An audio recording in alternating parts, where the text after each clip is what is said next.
this place so dry, no love to find. You're the only one that ever acts kind. They all after me, what's happening? I wish that you could see what I see. Your boyfriend's a douche that thinks he's cool and doesn't deserve a girl like you.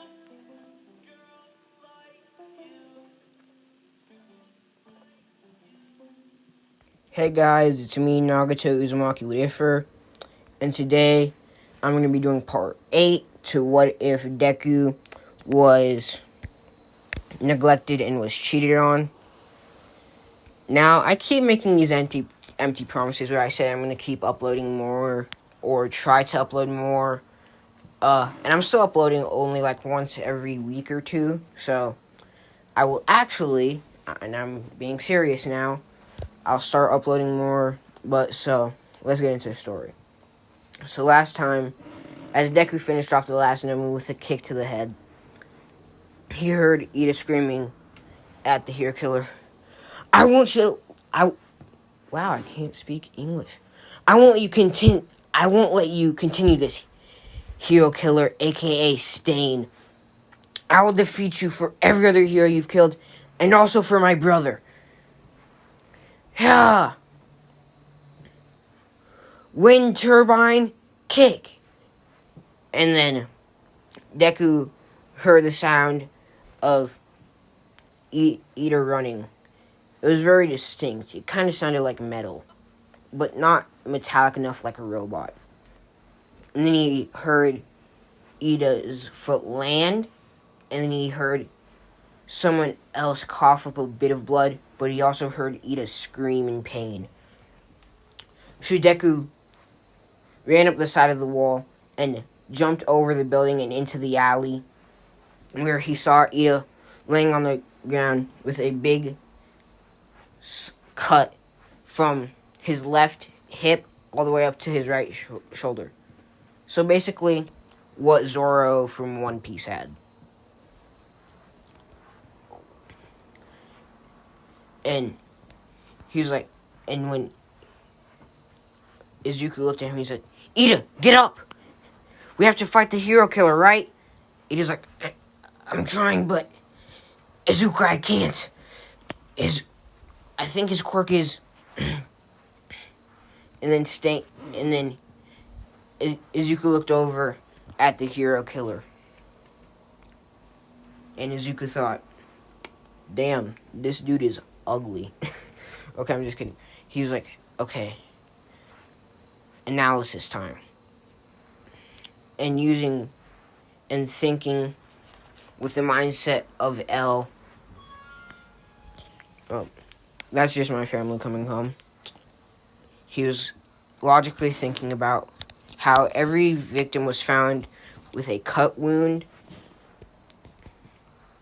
and how they could have probably run, but chose to not run.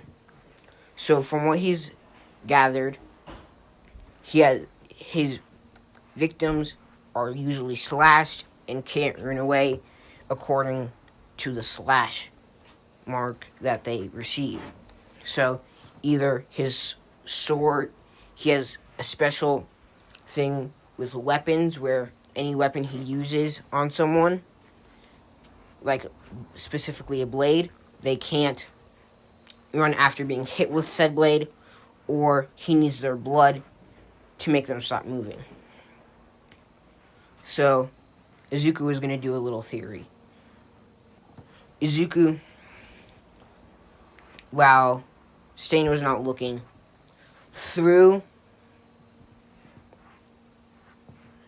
did a solid shadow clone, way more durable than usual.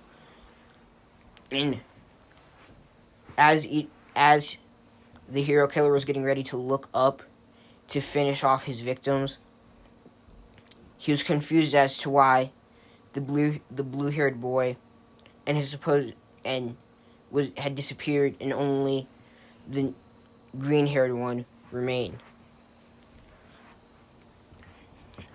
And Ida, oh no, and what Izuku had done, as I said, he threw up a much more durable than usual shadow clone, and took Ida, and he saved Ida and took him a few blocks away to a hospital, extremely fast, using the speed of flying Raijin, and because he can use flying Raijin without a mark, and then he also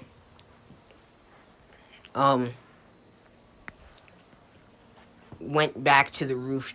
He went back to the rooftop of a building near the alleyway. And as he's seen Stain slash the clone, after he slashed him with a pocket knife, kind of like a dagger type weapon, he licked the blood off, and that's when the clone stopped moving. So Izuku has come to the conclusion that he needs the blood of a victim for them to stop moving. So as long as he doesn't get cut or he doesn't bleed, he'll be fine. And the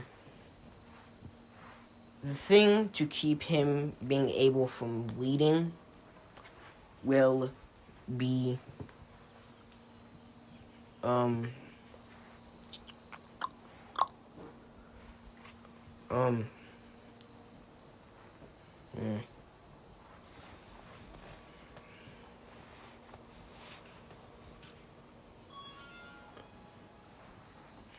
oh, or he could just use that, yeah.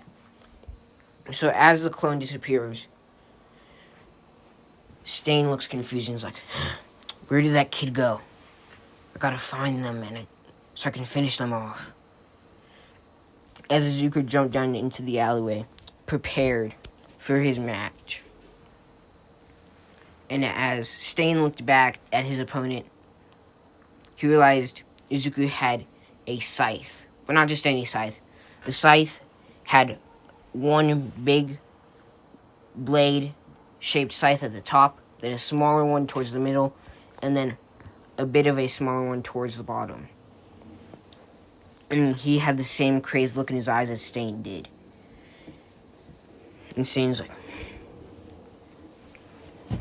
you think you can match You think you can match me, boy? And Izuku started laughing and said, oh, I don't think I can match you. Oh, I know I can match you. And I'm just about to. As he dashed towards the hero killer and started swinging his blade rapidly. And Stain was dodging almost every hit, but did get hit a few times. And then Izuku's changed strategy seemingly mid-fight. He dropped the scythe, did a cartwheel over Stain, and then he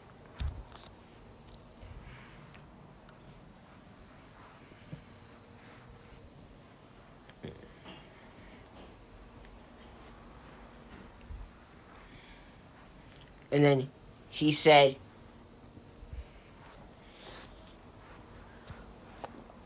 Hidden Lotus.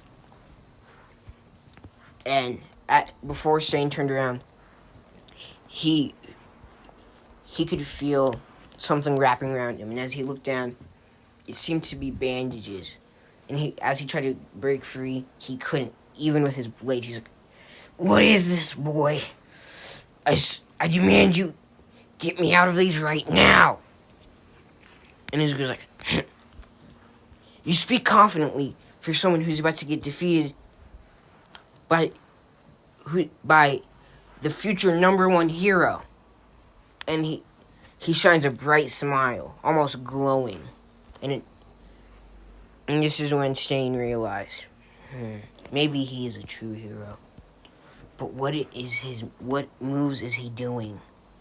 I need to learn how he can switch moves so fast. And I need to learn what his quirk is. And then Stain jumped and um, Stain Stain was taken up into the air, now secured tightly by the bandages, and Izuku close to his back. And Izuku said, "Are you ready to be defeated?" And Stain was like, "I guess." As he closed his eyes, waiting for him to be taken in. And Izuku slammed him down into the ground, Stain now knocked out. And then Izuku took him to the police. No. He took him to the police and the pro heroes that were in the area. And he was like, "Here you go. Here's the hero killer. I gotta go talk to Ida."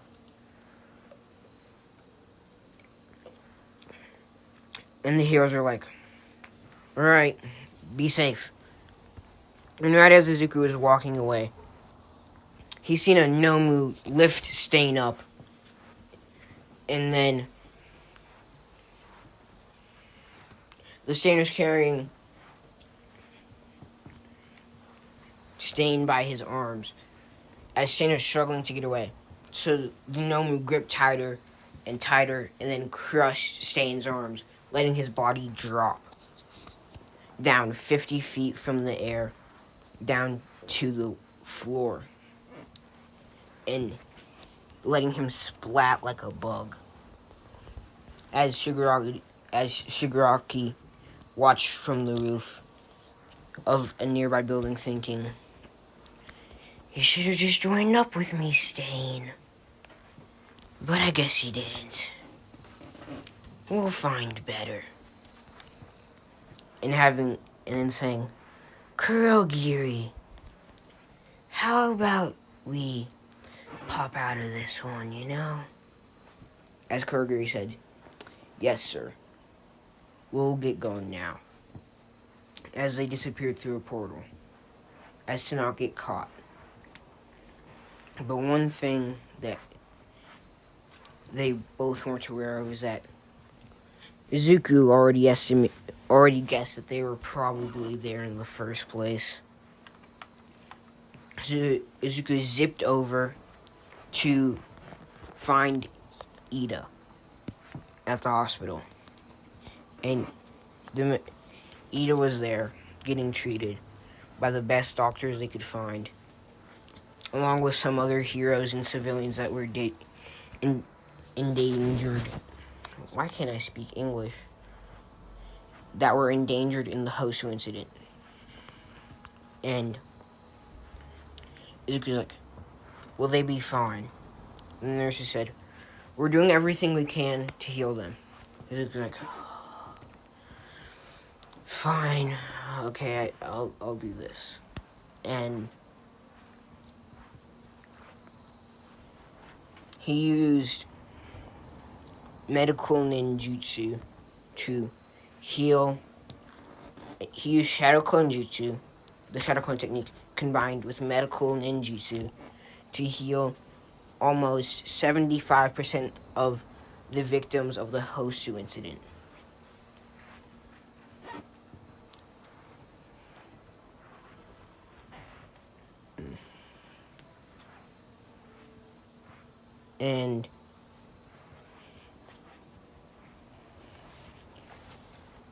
And that's where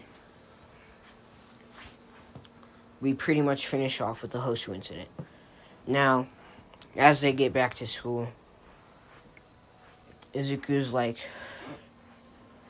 as they wait a week or two to start school back up, and I'm gonna say they wait a week and a half.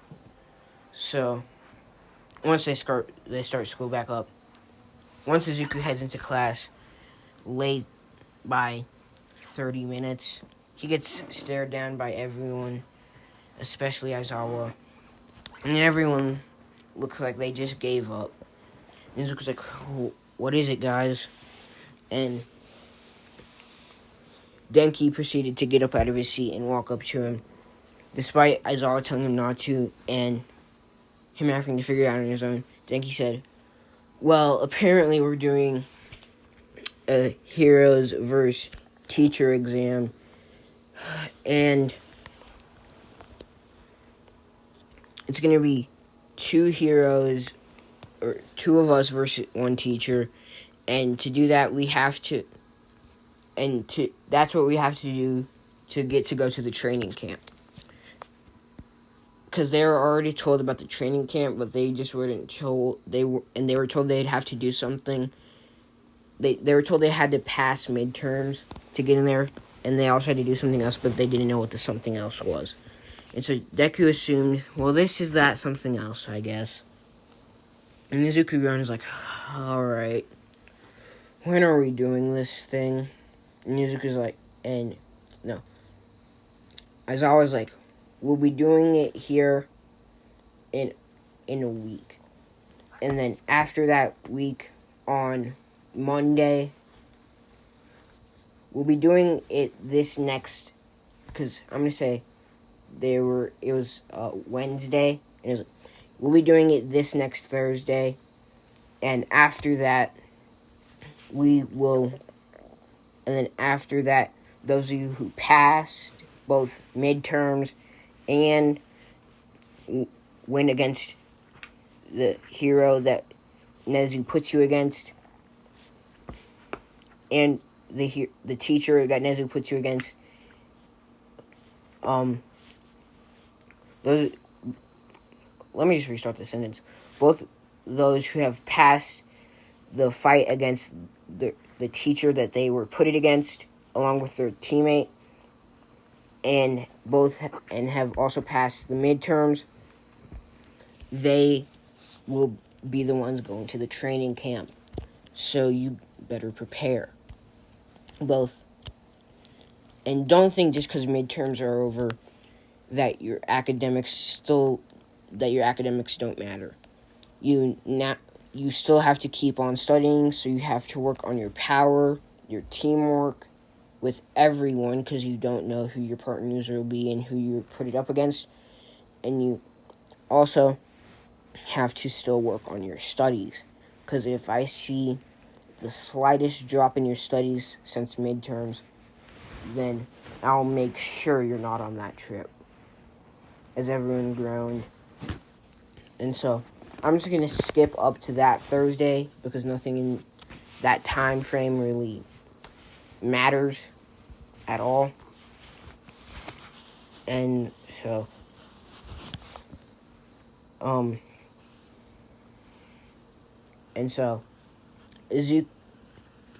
that Thursday comes up, and Izuku is still paired with Bakugo, except this time, since there's an extra student, Izumi is also there on the same team, and everyone else is put on the same team. Now I'm going to say that they go last against All Might, so everyone else goes first.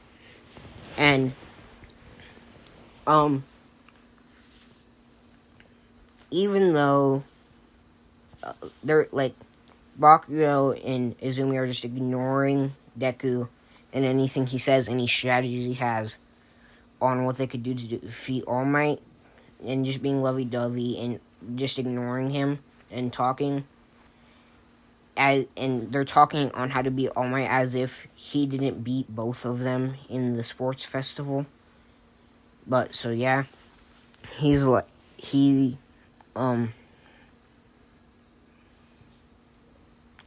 like, well,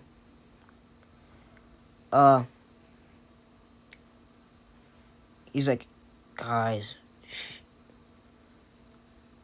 he's like, Bakugo, Izumi, you guys should just shut up and actually think of a strategy instead of being brain-dead morons. And that got their heads turning to look at him. Izumi's like, what did you say, you loser? And Izuku looked at him and was like, don't act as if I didn't beat your ass in the sports festival. I could pound you again 15 ways to this next Sunday. And every time I'd win, you'd become more and more like a bitch than you already are. And Bakugo's like, hey, don't talk to my girlfriend like that. And she's also your sister, you know? And Izuku then looked at Bakugo and rolled his eyes and was like, oh, I'm ashamed that I share the same last name as her. And everyone at this school should be ashamed that they hear you talk on almost a daily basis. And I know that your parents are ashamed on the fact that you can't shut your damn mouth for even a second to save your life. And then Bakugo is sniffling tears and is like, shut up, Deku. And Zuku's like, yeah, I know. Okay, whatever. And then they got all the time they needed to prepare, and they went in. And after 5 minutes of walking around the city, they are walking to the main gate, and All Might was standing in front of it. He was like, hello there, students. I'm sorry for this, but I'm going to have to beat you now. And he charges towards Izumi, and they have a little fist fight. And she tries to hit him with a Texas smash at 5%, but he just destroys her.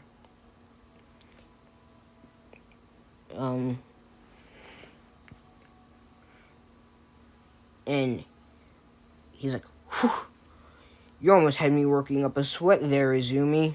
Or, no, young Izumi. Or, young Midoriya. And then he looks over at Bakugo and he's like, ah, yes, young Bakugo. You're quite a loudmouthed one. But how about we turn it down from here, okay? And mops the floor with both of them. Now we go to Izuku. And Izuku's like, okay, just gotta beat him, and right before he could finish his thoughts, All Might punches him up 200 feet into the air. And as Izuku's falling back down, he's like, he does water style, water splash jutsu, which summons like kind of like a trampoline with water that you could dive on from any height to safely. And then he looks at All Might, so like, okay. And he closes his eyes, and then he looks back with Rinnegan. And it's like, are you ready for this, All Might? And it's like, yeah, of course I'm ready. Or no, he's like, yes, young Midoriya. I think we should get ready for our battle then, right? And Izuku's like, of course, old man. As All Might charged at Izuku again, Izuku sidestepped him and looked All Might dead in the eyes after he sidestepped him and said, Almighty push! And All Might went flying through buildings. And right as he's about to reach the end of the city, Izuku says, universal pull. And then All Might gets pulled back, and alright, sorry for that. My phone died real quick. But so then he switches to KCM Sage of Six Paths mode and punches All Might up into the air. And right as All Might is flying into the sky, Izuku runs around the entire city at Mach speeds, finds Izumi, picks her up, throws him over his shoulder. Then he finds Bakugo, picks him up, and right as he's about to reach the exit, he gets tackled from behind by All Might. And as All Might's holding him down, he's like, "I'm sorry, young Midoriya, but I'm afraid I can't let you get past." And Izuku's like, "Oh, I am going to get past." And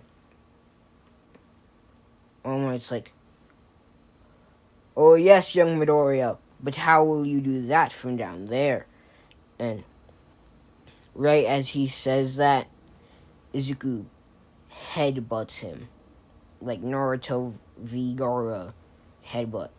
And All Might gets sent flying but back into the air, but also to the opposite side of the city where they entered from.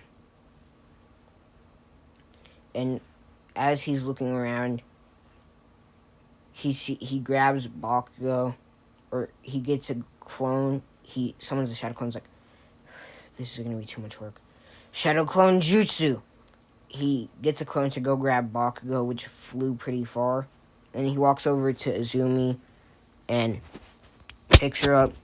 And then he gets the clone to toss him Bakugo. And he walks out of the exit, barely passing.